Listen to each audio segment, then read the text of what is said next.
banta ubnai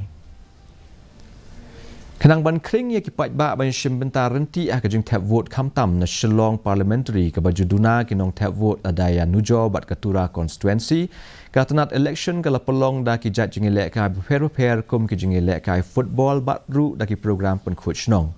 Chief Electoral Officer BDR Tiwari ula banjur badon kam ka jing trailang jong ki snong ban penslur ki pai ba ban yamir mi Ryntih ban one tap ya ka vote ka jong ki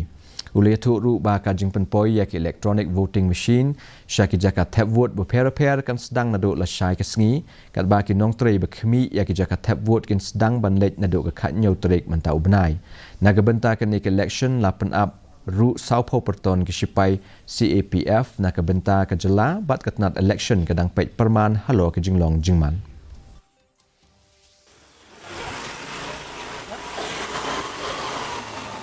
As per schedule will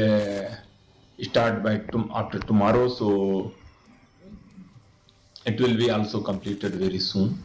And moreover, all the assured minimum facilities arranged at each and every polling